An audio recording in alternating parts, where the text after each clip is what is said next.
सीधे हमारे साथ जुड़ रहे हैं छत्तीसगढ़ के सीनियर कैबिनेट मिनिस्टर, और एक ऐसे कैबिनेट मिनिस्टर ही नहीं, एक ऐसे राजनेता जिनके पास तमाम चीज़ों की चाबी होती है, समाधान होते हैं और प्रसन्नता उनका सबसे विशिष्ट गुण है।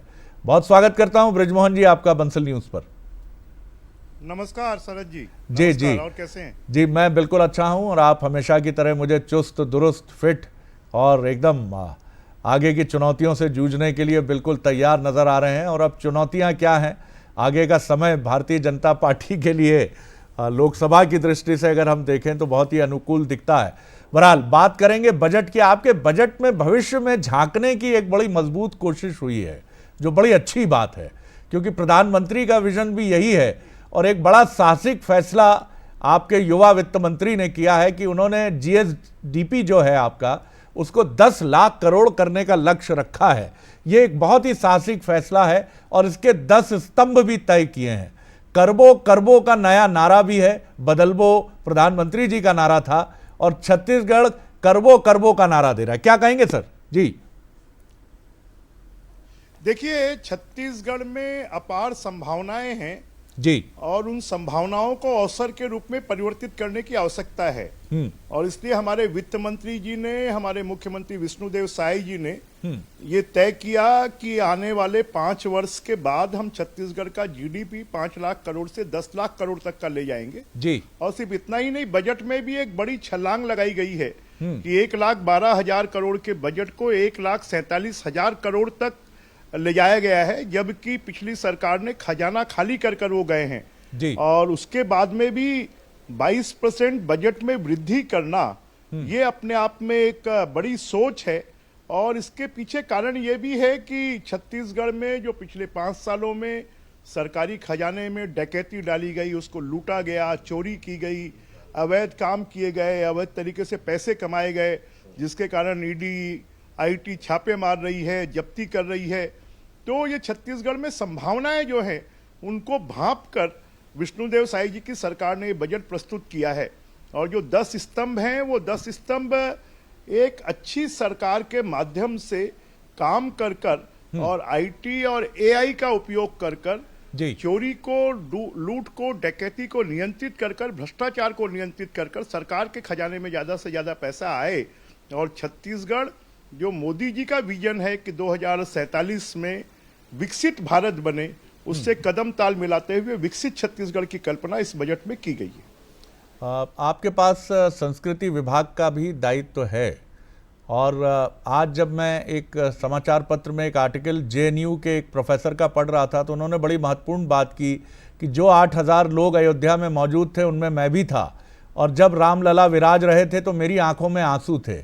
उन्होंने कहा ये किसी धर्म विशेष का कार्यक्रम नहीं था, ये भारत की सांस्कृतिक जागरण का एक अद्भुत पल था। छत्तीसगढ़ से प्रभु श्री राम का अद्भुत संबंध रहा है, उनका ननिहाल माना जाता है, कौशल्या माता जी का मंदिर है, आपका राजिम कुंभ जो है वो एक बहुत अद्भुत, पिछली सरकार के समय वो सिलसिला रुका। आप कैसे इस सांस्कृतिक जागरण का, लोगों को जागरूक करने के साथ पुरातन संस्कृति जो हमारी है उसके बेहतर तथ्यों की तरफ ले जाएंगे? और जी देखिए, निश्चित रूप से प्रभु राम छत्तीसगढ़ के भांजे हैं और जो दंडकारण्य क्षेत्र और कौशल प्रदेश कहा जाता है वो छत्तीसगढ़ को कहा जाता है, माँ कौशल्या की जन्मभूमि है जी। और ये भी माना जाता है कि प्रभु राम के वनगमन मार्ग में अगर सबसे बड़ा रास्ता कोई है तो छत्तीसगढ़ का रास्ता है, जो सरगुजा से शुरू होकर दंडकारण्य क्षेत्र, बस्तर, सुदूर बस्तर के आदिवासी क्षेत्र तक जाता है जी। और ये जो हमारी पुरातन छत्तीसगढ़ में रामगढ़ में सबसे विश्व की सबसे पुरानी नाट्यशाला है और जहां पर कहा जाता है कि वाल्मीकि जी ने मेघदूत की रचना की थी जी। तो छत्तीसगढ़ का पौराणिक महत्व जो है उसको फिर से स्थापित करने के लिए, प्रभु राम वन गमन मार्ग को विकसित करने के लिए, और मुझे लगता है कि इलाहाबाद के बाद अगर 2 त्रिवेणी संगम कहीं पर है तो वो छत्तीसगढ़ में है जी। राजिम में त्रिवेणी संगम है जिसको छत्तीसगढ़ के लोग प्रयागराज मानते हैं, अस्थिया विसर्जन करते हैं, और हमारे सिवरी नारायण में है। तो उस प्रयागराज को हमने प्रतिवर्ष होने वाले कुंभ कल्प के रूप में स्थापित किया था, पिछली 5 साल में उसको समाप्त कर दिया गया। आज हमने कैबिनेट में फिर से कुंभ कल्प के रूप में उसको स्थापित करने का निर्णय लिया है और राजिम कुंभ 24 फरवरी से शुरू होकर 7-8 मार्च तक चलेगा। तो कुंभ के माध्यम से भी छत्तीसगढ़ की एक सांस्कृतिक और यहाँ की जो विरासत है कि सबसे पुराना गणेश जी का मंदिर बारसूर में है, बस्तर में है, सुदूर बस्तर में है। माता सीता जी के द्वारा स्थापित किया गया कुलेश्वर महादेव का मंदिर महानदी के तट पर नदी के बीच में बना हुआ है। तो ऐसी बहुत सारी किंवदंतियां हैं जिनके पौराणिक महत्व को हम स्थापित करने के लिए आने वाले समय पर काम करेंगे।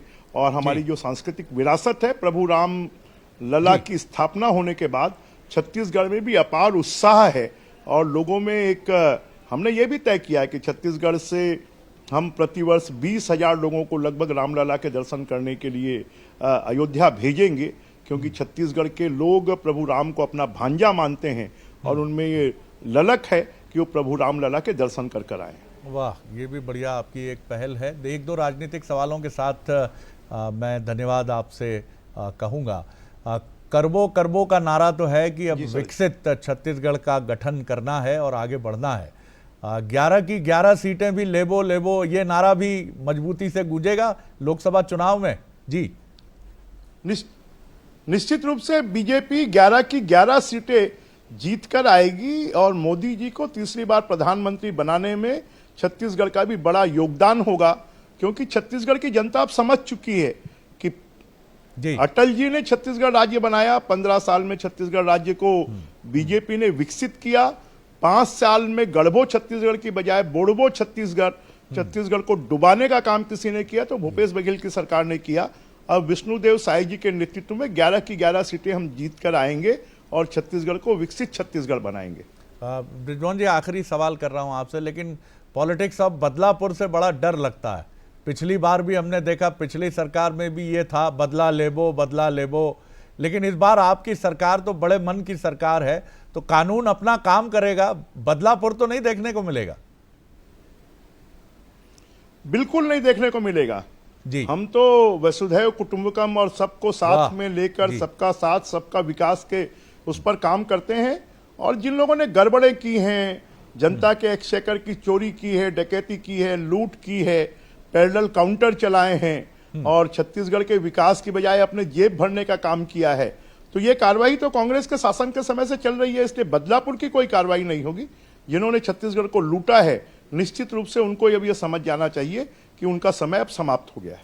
बहुत धन्यवाद कहूंगा। तो ये थे छत्तीसगढ़ के सीनियर कैबिनेट मिनिस्टर, जिन पर बड़ा दायित्व भी है, क्योंकि एक सीनियर पार्टी लीडर के नाते भी वो तमाम चीज़ों की तरफ उनकी निगाह है। और चाहे विष्णुदेव साय जी हों या वित्त मंत्री जी हों, तमाम बृजमोहन अग्रवाल जी के परामर्श